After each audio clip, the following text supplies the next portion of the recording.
Now let's get started. Our presenters today are Esteban Carril, Chuy Michel, and Vignesh Kannan.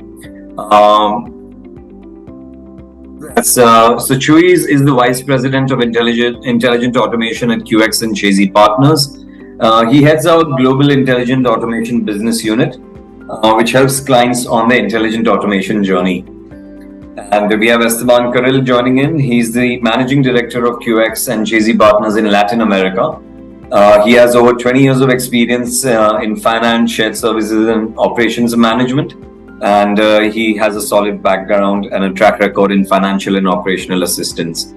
Next, last but definitely not the least, that's Vignesh Kannan. He's joining us from Everest Group. He's the Vice President there. Everest Group is a prominent research and advisory firm. At Everest Group, Vignesh leads research and advisory practices which are focused on enterprise services, which include finance and accounting. You can see the QR codes on the screen. If you want to connect with either of our presenters on LinkedIn, please just take a moment to scan the QR code and you should be able to send in a request and connect with them. All right.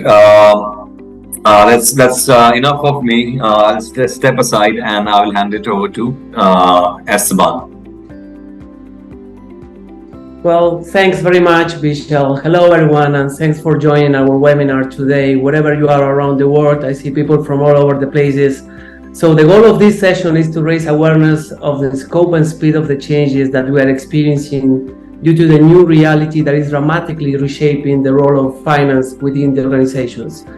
In today's environment, finance teams are facing a huge pressure from within and outside the company to become more agile, to quickly adapt to the changing needs and demands. We see that finance must further raise its contribution to become a true business partner, but also, and this is still very important, is still operating under an unprecedented pressure to reduce costs, to deliver on the more traditional bookkeeping, compliance, and control responsibilities. So to achieve this level of performance, finance must take a bold and accelerated action in several fronts. In this webinar, we will be touching on how we believe organizations should prepare to assume a much more leading role in the business and the importance of finance as a service and how to become a resilient operating model to face the future. Chuy will also explain how to leverage the digital transformation tools and technologies that will enable the next generation finance, and Vignesh will be sharing some thoughts on how to overcome the talent shortages and sourcing strategies to face this new reality. So that's the whole purpose of this webinar today, and that's what we're trying to talk. And obviously, we will be happy to take any questions at the end of this session, and we will be inviting you to participate in some engaging questions, as Michel said. So please have your mobile available to scan your QR codes during this presentation. All right, so next slide. So let me just share first some of the global trends that are shaping the finance agenda today. First of all, we see that finance is taking a significantly broader decision-making role in today's companies, driven by business intelligence, including enhanced data analytics. The new finance function is becoming more integrated and closer to the business, and we are really seeing that the organizations are starting to predict the future rather than just analyzing the past, and start supporting the customer experience rather than just operating in some kind of silo. So best-in-class organizations are also building resilient operating models to quickly adapt to the changing needs in the market and changes in the overall industries. So, and this links again to the integrated operating model, including we definitely need to start considering how to put the eggs in different baskets, and that means considering GBS, BPO, intelligent automation, business continuity plans to mitigate your potential risk. So there are a lot of tools in the market about intelligent automation, RPA, machine learning, and Chuy will be expanding on this in the next few slides. Compliance is absolutely becoming a huge concern, driven by a number of such situations such as the hybrid working environment, digital transformation, ESG, corporate social responsibility, just to name a few. And we found that many organizations are falling into the trap of deploying more resources rather than tackling the problem by addressing a sustainable way, for example, by adopting new intelligent automation tools.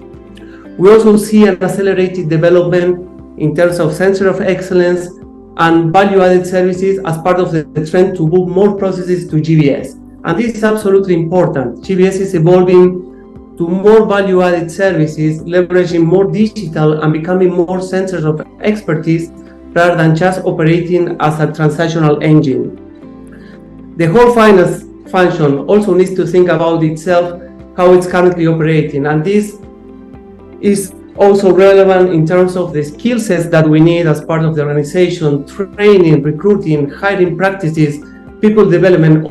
All of these things needs to be considered as part of working in a hybrid workforce, tech-driven and fast-moving businesses. BPOs are also adapting from being a sort of engine room from transactional tasks with the promise of achieving labor arbitrage to becoming more problem-solving, analytical organizations and more technology-driven. We are seeing that the growth of the BPO industry in the next 10 years will be driven by the adoption of digital technologies, a mix of nearshoring, offshoring, and onshoring solutions, and increased demand for specialized services. So in the center of this slide, in summary, there is a trend to customer centricity with a real focus on the client experience for both internal and external customers. Hybrid workforce to free up the capacity and adopting a resilient model to respond to the market trends and changes. In the next slide,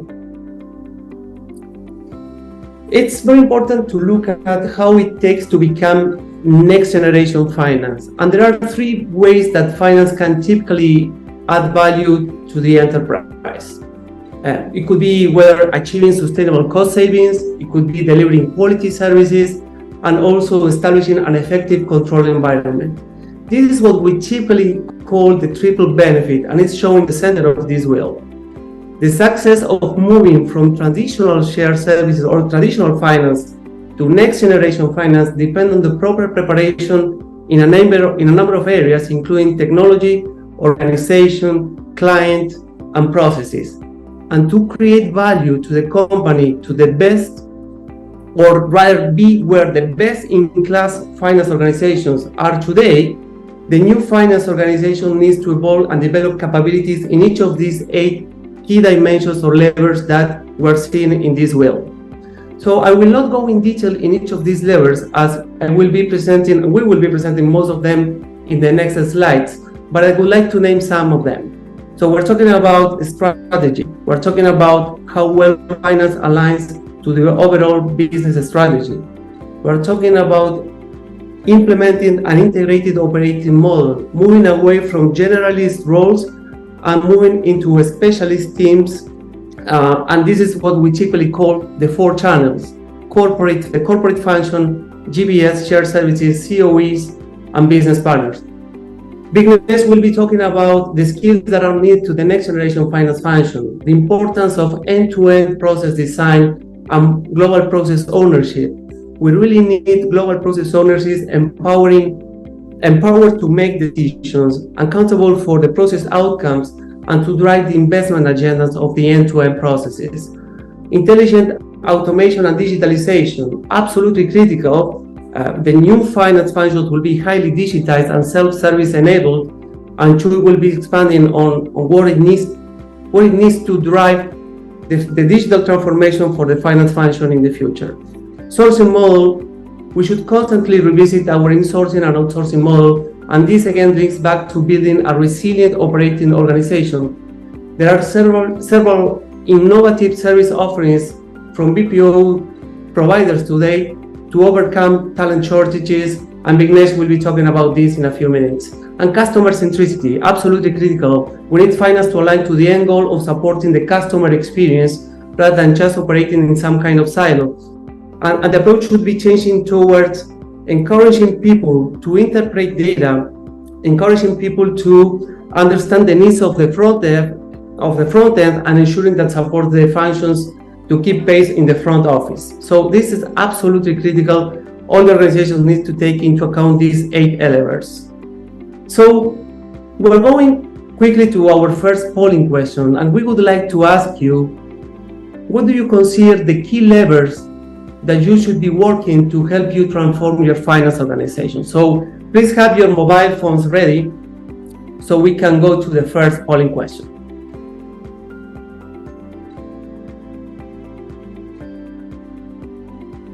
You can, everybody, you can see the question on the screen. Can I ask all the participants to share their views? Please answer them as quickly as you can. I'll end the poll in the next 10 seconds. And you will need your cell phone to do it. You can do it on the screen, correct? Yeah.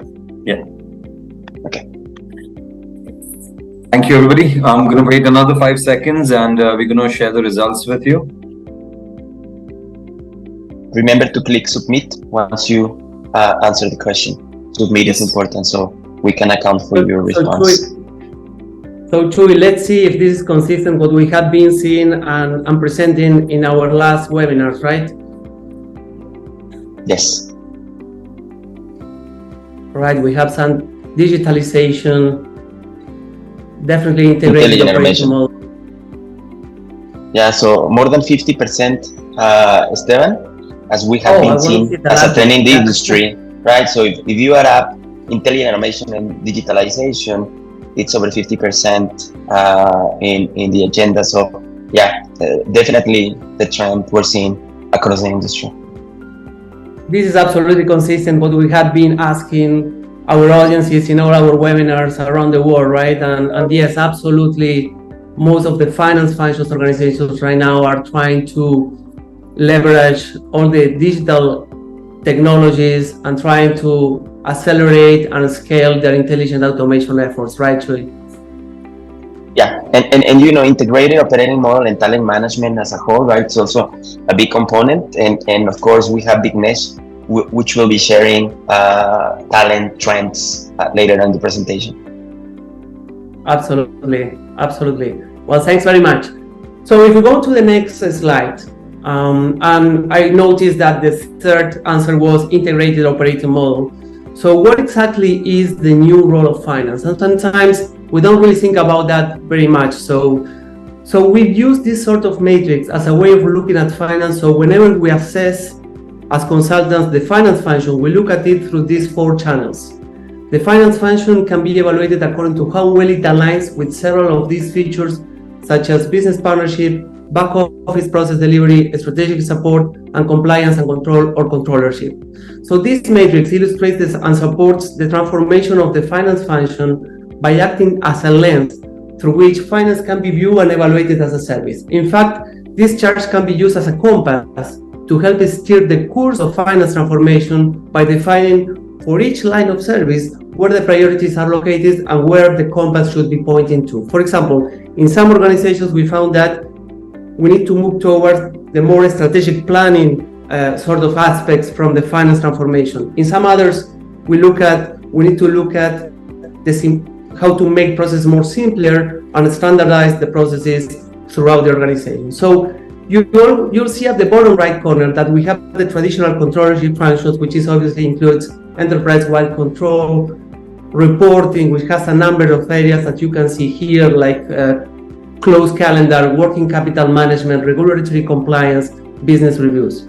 In the bottom left corner, we got what we call the more traditional end-to-end back office services, which typically includes P2P, R2R, order to cash, that are mainly managed by GBS or shared services organization or also BPO organizations. And then in the top left, you have the more business partnering decision elements. This is what we're calling commercial in our chart. And some of that can be more centralized. For example, we could have a BI team centralized at the corporate level or an FP&R team. And some of them are also distributed, sitting closer to the end client, to the business, which can be decision support, business partnering, and includes pricing, margin analysis, contract negotiation, budgeting, etc.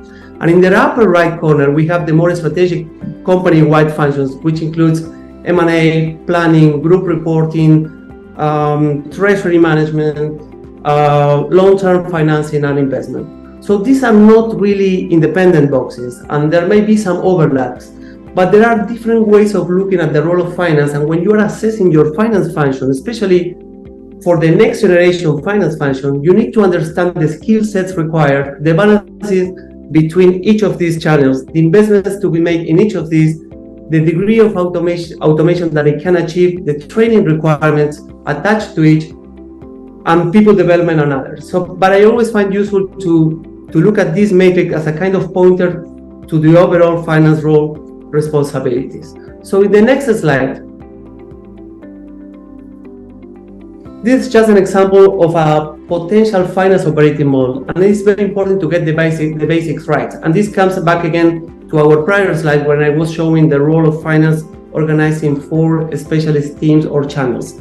We're talking about corporate finance, business partners, COEs, and GBS.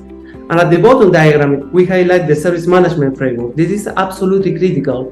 The service management framework includes performance management, continuous improvement, SLAs, client feedback, and this applies to all areas of finance as a service, not just the back office. And it's essential to understand the needs of the client, both internal and external, at the corporate, regional, and local levels, and how to meet those needs effectively and efficiently. So, when we're talking about customer centricity and moving from finance as a function to finance as a service, what that really means? It is really moving from the transactional approach to a value generation profile to the business, which requires developing an organization capable of being customer-centric, agile in terms of support and business processes, adaptable through continuous improvement, and efficient in terms of focus, processes, and automation. It is also building end-to-end process to help collapse those functional silos by fostering digital strategy and with a customer focus that includes KPIs, service management, service level agreements, and fundamentally building a resilient operating model. We need finance as well as the other supporting functions to align with the customer experience support rather than, and finance is really becoming more front office oriented than back office oriented. This is not to say that back office is not really critical, but we won't invest too much time, effort, energy, and cost, and we're going to want them to be efficient, seamless, and effective as much as we can. So, with that said, I will hand it over to you, Chuy, so you can show us how intelligent automation can help move up the value chain in the new finance transformation scenario. Thanks very much. Thank you, Esteban. And in reality, what we need to start thinking about is technology not for the sake of it, right? Technology as an enabler to become, as you said, Esteban, finance as a service. So what are the technology enablers that you must keep in mind as you move forward in transforming the organization? And this is a journey, right? It is a journey where most of the organizations today, finance organizations, they already have something we call piecemeal automation. So organizations and teams already deployed analytics in some pieces of the business, dashboards and analytics, automation in the form of RPA or homegrown tools, BPMs to connect processes, and some forms of artificial intelligence. But just as in any project, projects start with small pilots, proof of concept, and then start growing from there. How do you move from piecemeal automation to intelligent automation? It's thinking about this word, hyper-convergence. So it's how technologies are coming together. How can you get better value out of integrating RPAs with machine learning engines? How can you get more value out of connecting existing RPA bots and connecting them through chatbots so they can interact with the internal and external client? And of course, artificial intelligence is already here. And I'll speak about generative AI in a little bit, but the whole point of moving from piecemeal automation to intelligent automation, it's start thinking about how do you connect existing technological projects. So once connected, they bring more value to clients and then we bring more value to finance as an overall. And as I said, as an enabler to become finance as a service. Maybe automation is when it becomes natural to your finance organization. So, and this has to do with training to employees, has to do with enabling employees, having some of your key users within finance become citizen developers through time. How do you take advantage of existing data? Because in finance functions, there is a lot of data. And sometimes finance functions only use data when they are requested to perform reports. But think about the huge potential on the data that is today in your AP, in your accounts receivable, in your record to report, and what can you do with it to bring value to the business and to make better decisions at the company level. Moving to the next chart. Technologies, right? So you're going to hear about many technologies. What we try to do here is just bucket those technologies so it makes sense to you, right? So RPA, you know it. It's automating repetitive mundane tasks. Just the same way a human would perform an action, you have an automation or a bot executing those tasks. Chatbots is critical. Just as you move through the value chain and as you're trying to become finance as a service, it is important that chatbots can be used as a mechanism to interact with your internal and external clients in the form of providing information and responding to basic finance questions. Intelligent document processing, lots of documents, some of them unstructured or semi-structured. So having a powerful IDP engine built in your overall finance function is clearly critical to success. BPMs, how you connect the different finance processes in terms of approvals, in terms of transaction handoff. So BPMs is something that you always need to keep in mind. Process and task mining, I'll talk about process and task mining in a little bit. Analytics and dashboards, I just mentioned that. Huge potential to leverage existing data across P2P, order to cash, record to report. And blockchain, which is an emerging technology that you have to keep in mind. Generative AI is something to keep in mind as well. So moving to the next chart. When you think about automation, when you think about digitalization, you need to think about heat maps. And heat maps, it's not a formula that you want to use as is. Heat maps, it's a pretty useful guide to understand that across your O2C, your procure to pay, your record to report, there are specific areas in those processes that have the highest potential to automate, as well as medium potential and low potential for automation. So logically, as you're trying to create your long-term strategic automation roadmap, you want to make sure that you double-click in those areas where, for example, order entry and customer invoices, cash application in the order to cash space, those are certainly places where there are going to be multiple use cases to quickly automate low-hanging fruit, quick wins. And the same thing in procure to pay. How do you process invoices? If you have not automated your invoicing processes, that's a huge opportunity for you. From a record to report perspective, bank and intercompany reconciliations, general ledger applications, how do you have bots helping you with closing the books, so the closing happens just in time without your team having to necessarily spend hours and hours overnight to close the month. In management reporting, through the use of analytics, great potential, high potential to automate. Moving to the next slide. We may add on that, when it comes to heat maps, it helps in identifying some of the low-hanging fruits. How it helps you in your entire digital transformation journey is in current situation, most organizations are cash crunched, right? And capital investments have been a biggest challenge here. And by automating and identifying some of these quick wins, it can self-fund your transformation for further automation. Great point, Vignesh. Totally agree. So when you think about those low-hanging fruits and heat maps, you also want to start incorporating mining technology, which can come from the most basic one called task capture, which is how can you create through technology standard operating procedures, also known as level 5 procedures.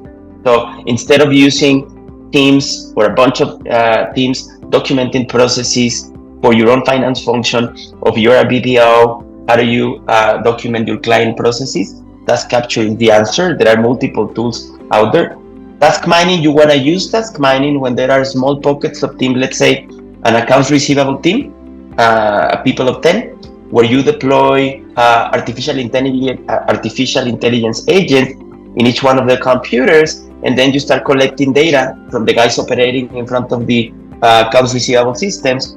And then task mining is going to give you an idea for where are the opportunities to drive standardization, to drive more automation, and it's going to give you an idea for the happy path, how transactions should be done at the AR level, as an example. Process mining is a wider enterprise project. When you are really wanting to streamline end-to-end procure-to-pay, process mining is the right answer. The only caveat with process mining that you want to keep in mind is that process mining is going to give you high-level understanding on the bottlenecks, on the churn in the processes, and where the big opportunities lie. But as you go and build your business case, process mining is going to give you the diagnostic of the organization and the process, but you need to have ready investment and how to solve all of those inefficiencies that process mining identified for you. So important that as you build a process mining business case, you also need to have additional investment to solve the problems, to automate the processes, and to streamline the way the process operates today. Moving to the next chart, we have a polling question for you. You don't need your cell phone. You just need to help us answer the question and then make sure that you click on submit. So are intelligent automation solution part of your finance automation strategy? And you have, I guess it's 5 options. Yes, well on the way in all areas of finance. Yes, using AI to transform few multiple areas of finance. Piloting, not doing it right now, but planning to use it, and not planning to use it in the near future. So we will appreciate your answers, just so you can get an idea for what the industry, this audience, is thinking about and is planning to do. Right. Thanks everybody for participating. I'm going to share the results now.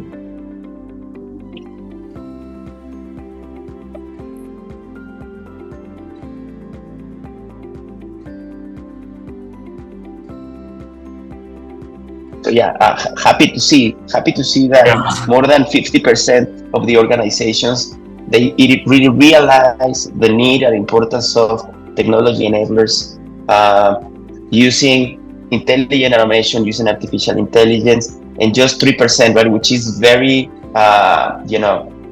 very glad to see this, right? So most of the organizations already thinking or investing in technology to take finance organizations to the next level.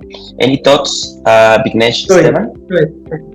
No, yeah, it would be interesting to know how further they have gone through the intelligent automation journey, right? Are we talking about RPA or are we talking about the most sophisticated tools, right?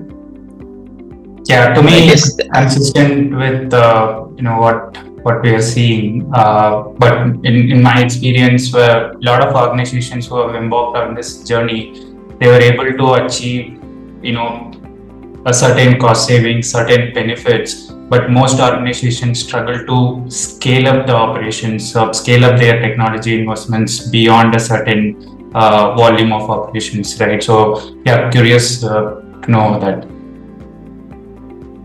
Absolutely, and you hit into a very good point, Vignesh, which is what happens when you reach certain number of automations, but then there's no more hanging fruit, there's no more quick wins. What do you do next, right? And I think the answer, it's not a single answer, but things like process and task mining can help you to further discover opportunities, but also as you're trying to scale and really accelerate transformation in the digital space and in automation, a center of excellence for digital transformation will be required. Right. And to reiterate your point, Chuy, earlier you mentioned around integrating different technologies, right? So that has been a key success factor where organizations were able to scale up, right? So there are only certain level of benefits that a single technology lever can bring in. but the orchestration of different technologies, process mining, analytics, AI, automation, working together can amplify the value of other technologies, right? So I think of this, if I have to quote an analogy, I think of this as an Avengers, right? Each technology is like a superhero, and once you integrate this, the orchestration of this is like the Avengers. Totally agree. So moving to the next chart, Gen AI, right? So we all hear about Gen AI each and every day. What is Gen AI and what Gen AI is different to other forms of artificial intelligence? And I'm going to oversimplify it. Gen AI creates new content. And there's a lot of controversy about whether the new content is really new or it's taking pieces of existing content from all over the place and providing a new recommendation. But the net of it is the ability to generate, which is very important. Using what we call LLMs or large language models and using something we know as neural networks, artificial intelligence, generative artificial intelligence, it's capable of producing new text and improved text to communicate through chatbots or to communicate directly with individuals, create images, create videos, create text, as I mentioned, and create audio. So it's all of the different natural process language domains, but with generation of new content. And it's not about just recognizing and identifying patterns and providing some sort of a diagnostic on something that is happening, which is the traditional AI, but rather producing new things for you and for your organization. And it's not about ChatGPT. Just in the last count we did, which is 3 or 4 weeks ago, there are more than 150 generative AI tools out there already in use. Moving to the next chart. And we talked about it, right? As you move from piecemeal to native automation, and in the middle, intelligent automation is combining technologies. Robotic process automation, RPA has been there for 15 years now and will remain there because that's doing the transactional, the heavy lifting. How do you take and maximize and amplify the use of RPA? It's to artificial intelligence. How do you build, for example, machine learning engines that are capable of teaching bots how to do new things? How do you connect chatbots with natural language processing capabilities with RPA so RPA can extract data and then communicate data to end users through chatbots? So just think about the potential of all the possible combinations in the use of predictive analytics, simple RPA, and artificial intelligence. Moving to the next chart. Just a few cases, right? I'm not going to touch on all of them in respect of time, but this chart is going to be available for you. So very common cases in P2P, the automation end-to-end of invoice processing, supplier risk assessment using generative AI, where generative AI can analyze supplier data, financial report, market trends, and it'll bring all of that together and give you content and perspective for risks associated with suppliers. Just in the record to report space, how can you use generative AI to extract the data, to understand the data, provide recommendation, but then you use market information and context information. So think about using different pieces of data from different places and coming up with a recommendation for finance in the R2R once you close the books and once you need to report to investors. Moving to the next chart. And this is just a video, right? This is just something we've done recently for QX and for other clients, which is going to give you a feeling on how to combine task and process mining, which is how do you collect information and then turn that task and process mining into a training script in a PowerPoint. So hi everyone, AI, I'm Safia. Chuy, whenever you're ready. Apologies, whenever you're ready. Sophia is shutting me down. Sophia doesn't want me to speak anymore. So Sophia is the end product, right? Built with artificial intelligence and with generative AI, using task and process mining, using automated Gen AI tools to produce the training PowerPoint, but also using chatbot-like tools to produce the script of training. And once all of that is ready and combined, you upload it in tools that is able to convert, right, the text and the presentation into actual training using an avatar, which in this case is Sophia. So, Michel, over to Sophia. Hi everyone, I'm Sophia, your new AI assistant created by QX Global Group. I'm here to introduce the Automation Acceleration Hub.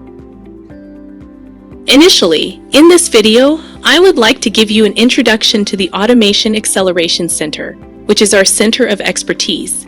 The objective of our COE is to provide a central governing body that discovers, builds, manages, executes, engages, and measures automation projects across the organization. It enables best practices and provides insights to the company and clients to identify, build, and deploy future automation opportunities. The AAH serves as a central hub for ideation, assessment, and execution of automation ideas, and is a part of the AAC. It transforms your innovative ideas into reality and elevates the efficiency of QX operations with automation solutions. The AAH is more than just a platform. It's a catalyst for unlocking the true potential of automation at QX. Our aim is to deliver automation as a service that empowers QZites to achieve automation efficiency and productivity gains like never before.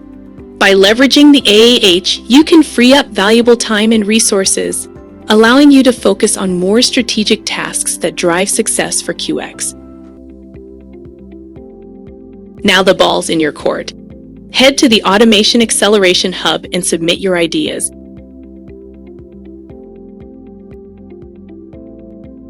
Thanks, Vishal. So this is just an example. If we go to the next chart, so think about all the possibilities, either just from a pure global training perspective. Sophia is trained today to do this training in English, but it's easily customizable, turned into any given language, and you can use many different avatars. And it's not only about the language in which you will deliver the training or the knowledge transfer, but it's also about the tone, right? And you can adapt the tone of the training or the tone of the knowledge transfer to the company culture. So great opportunity with Gen AI. This is just an example. So said this, I'm gonna move it over to Vignesh. He's gonna share the latest talent trends. Thanks, Chuy, and thanks, Esteban. Great perspectives. So we spoke about digital, the importance of different digital technologies, right? But if you look at the fundamental, the nature of activities within the finance organization, it's ultimately the operations and services, which is the people game, right? And technologies, yes, it's a great enabler to build a next generation finance function, but talent and talent management is fundamental to move to the next gen finance organization, right? So before we get into what it takes, what are some of the best practices, how to address talent shortages, let's take a look at how the talent situation has been there in the last couple of years, right? And pandemic acted as a trigger there. So during pandemic, we all know there has been a significant talent situation, mass layoffs, and then as the economy started to recover, we saw a great resignation, right? Mass resignation, and there was a talent war.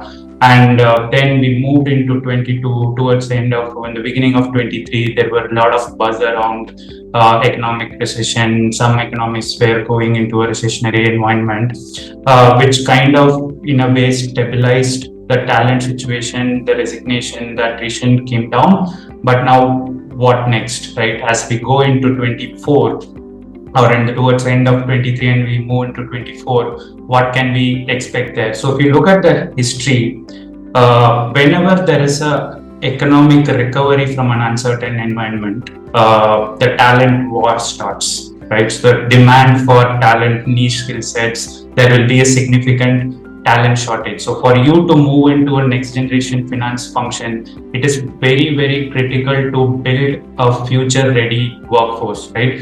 The talent has to evolve with the technologies. Otherwise, you won't be able to realize the real potential of technologies, right? So before we share our perspective, let's get into a quick poll to understand what's your organization's key priority from a talent management perspective to build a next generation finance function. Michel, whenever you're ready. So you'll see, multiple options. I understand it's not a single strategy. So if you can select top 3 key priorities that you are focusing on from a talent management perspective, whether it's upskilling the existing talent pool, or are you really focusing on the company culture, providing the great experience to employee to build the employer brand, or are you going externally and recruiting aggressively, or are you planning to increase the leverage of third parties or outsourcing as an option to address your talent shortage?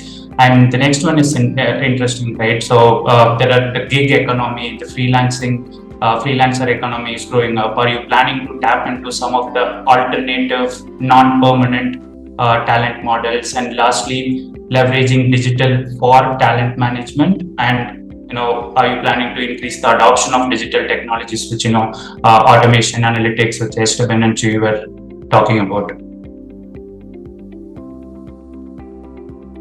Thank you, Vignesh. I'll leave the poll for another 10 seconds, and then we'll share the results with the participants. Great. So in the last, I would say 12 months or 18 months, the specific adoption of alternative talent model has become very, very critical, right? I was reading one of the articles where there are 3.3 billion business users out there, but only 27 million software developers. So this is acting as a kind of a bottleneck for organizations to leapfrog into the digital transformation. So the results are interesting. It's great to see a lot of you are focusing a lot on upskilling, increasing the leverage of digital and for talent management, and also the adoption of digital technologies. So we ran a survey and did a research study on how organizations are addressing their talent priorities globally, in which more than 200 organizations participated in that study. So let's look at what the broader market trends are, right? So like most of you mentioned, the top 5, in fact the top priority is they are focusing on upskilling the existing talent pool. So looking at some of the emerging technologies, generative AI is a great example, right? Do you really get talent for generative AI at scale out there? Not really. Funny incident, I've seen a job posting which asked for a prompt engineer with 8+ years work experience, right? So generative AI is a new concept. So it is very, very important to upskill your existing employees to work with the digital. And one of the Harvard studies mentioned that AI, do not see AI as a threat. AI will not replace humans, but humans with AI will replace humans without AI. So it is the upskilling yourself, upskilling your talent pool is really, really important. At the same time, it is important to focus on the employee experience, right? Finance as a function has been a laggard, I would say, in terms of giving a better experience to employees. So it is the time to focus on employee experience, and tapping onto other models and digital technologies is very, very critical to realize the value of the broader digital transformation, right? Now let's look at what are the different ways and key areas where you can bridge that gap of talent shortage. So clearly technology is one very, very important lever that is going to address the talent shortage. So bringing in technology and adopting more technology levers like analytics or automation is going to reduce a lot of manpowers, and it will give a better experience to employees, as a lot of the mundane transactional activities will get automated, will give in a lot of productivity and cost savings. But the critical and the important part here is how are the freed up manners being used by the current employees, right? That's why I'll re-emphasize it's very, very important to upskill yourself, right? And there are different areas where you need to focus from a talent management perspective, right? As the current employees move towards a more strategic work, it's important to build that sector nuances, industry expertise, and domain expertise, right? From a finance context, actually, with a lot of analytics and data management coming into the picture, storytelling as a skill set is very, very important now, right? So, say for example, someone in the FP&A function sitting on a lot of data with technology, how can you tell a story about the organization, be it profitability or growth or challenges to your board, right? That is very important. And lastly, the user experience is critical in adoption of this technology, and it is very important to have that techno-functional skill set, right? So earlier, accountant used to be a separate skill set, workforce. Software developers, techies used to be a separate workforce. Now there is an increasing demand for techno-functional skill set. I need an accountant who can work on a blackline system, right? So unless you revamp, reimagine, upskill your workforce, digital, the value that you can get from digital would be limited there. Right. Now, if we move on, technology will solve certain, address certain talent shortages. And Esteban, you touched upon different sourcing model as one of your finance transformation levers, right? So earlier, engagement with third parties in a BPO construct or in an advisory construct were traditionally focused on a very cost-saving mindset. Right now, if you look at the engagement models that we are seeing and the enterprise priorities are evolving, it's not just running my business, but how can a third party evolve my business, right? So to meet those requirements, a lot of third party providers are also ramping up their capabilities, and is reflecting very well in how the engagement models between an enterprise and the third party is evolving, right? It's evolving from a simple arbitrager focused on labor arbitrage, offshoring, to a managed services construct where a service provider owns the process, to a consolidator model, right? Where a service provider acts as an orchestrator of different levers. So be it talent, be it your global process owner, bringing in different technologies. So service providers become a single point of contact who's responsible for the end outcome and who's responsible for orchestrating different levers. Or to put it in a very blunt manner, you have a single neck to choke for the outcomes, right? So that's where we see the engagement between an enterprise and a third party are evolving.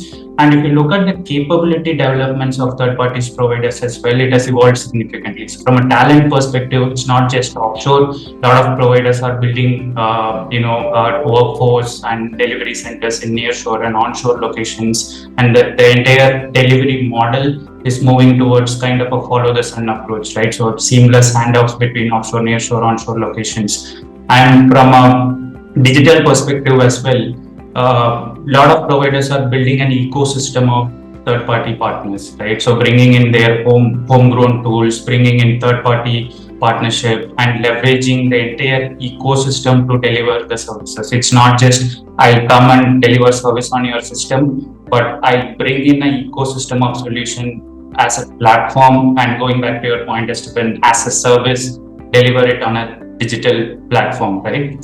So, and this capability enhancements have led to increased adoption of outsourcing. Now the driver for engaging with third parties, no more cost savings, access to digital skill sets, access to very specific niche skill sets that you can get from third party, right? And as you think about your operating model, like Esteban said, you should have a clear strategy on what should be your sourcing model mix. What are the activities which are strategic in nature that you should be keeping it in-house? What are the activities that you can work with a third-party provider in a shared services construct? And there should be a balanced mix of insourcing, outsourcing, and a shared services model. Okay. With that, Esteban, what do you? Well, thanks very much, Vignesh and Chuy. This has been really insightful and definitely is really in alignment with what we are seeing in the market today in terms of how finance is moving into the next generation journey. So a little bit about us, just briefly. We are QX Global, a global consulting, digital transformation and business process management service company that partners with organizations from multiple industries from both the public and private sector seeking to transform and optimize their business operations. We employ more than 3,000 professionals operating in 12 countries, including 5 service delivery centers located in India and in Mexico. And by the way, we have an automation center located in Bogota, Colombia, to support all our intelligent automation initiatives. In the next slide, we can see some of the tools and services that we offer to help you move into the finance transformation journey. We have several experience in assessing RPA tools, developing bots, intelligent automation tools, cognitive AI, machine learnings, task and process mining, etc., etc. So we have a huge experience in all these tools, and we can certainly help you also with some particular technology enablers to help you optimize your transactional workload within your finance organizations. So finally, some key takeaways. And where do we start? I mean, we need to start and we need to understand how to keep moving and how to move forward the finance transformation journey. So these are our top 10 action points to act now. And number one is you definitely need to work on a more integrated operating model and become closer to the business by clearly defining the roles of the 4 channels we talk about later, right? I mean, how are we going to shift our finance function, whether it is more from the strategic standpoint, whether it is from a business partnership, or whether it is setting up a center of excellence. The first step to do this is to develop a business case, not only to understand the finance rationale for transformation, but also as a means to get executive buy-in to move to the implementation. So absolutely critical that you start setting up your finance transformation journey through a business case. We also talk about moving from the transactional approach to value generation profile, which requires developing an organization capable of being customer-centric. And this goes back again, developing your service management framework, not only for the back office processes, but also for your middle and front office processes within finance. Chuy talk about all the digital and automation capabilities we have today at our disposal to accelerate digital transformation. We will need to adopt them to move from a transactional profile to a more analytical and business partnering roles.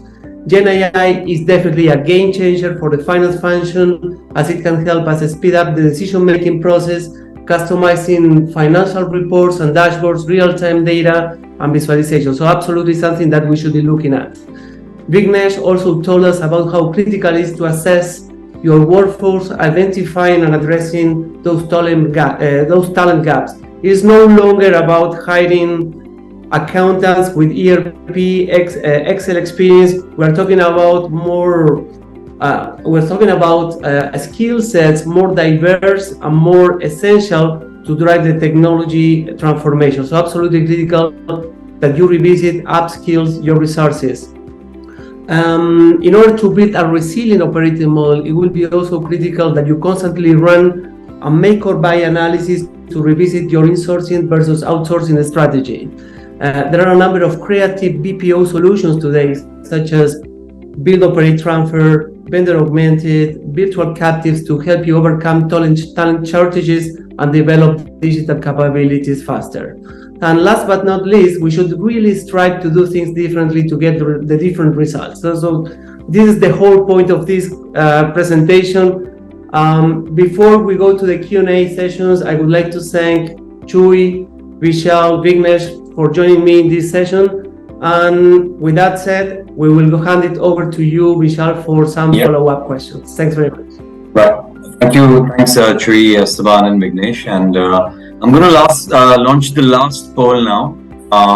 Everybody present in the audience, we are given a free 30-minute strategic consultation on how to leverage AI in your organization. I'm going to launch the poll now. If you're interested, you just choose any of the options that are available on the screen.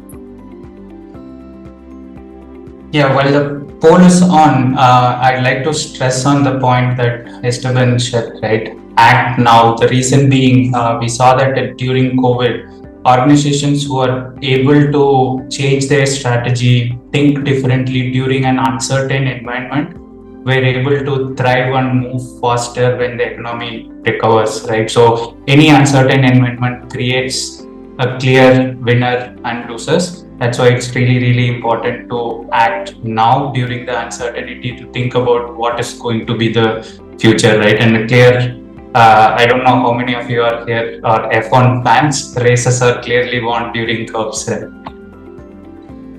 Absolutely. Thank you, Vignesh, and thanks everybody for taking the poll. I'm going to end the poll now in the next 5 seconds.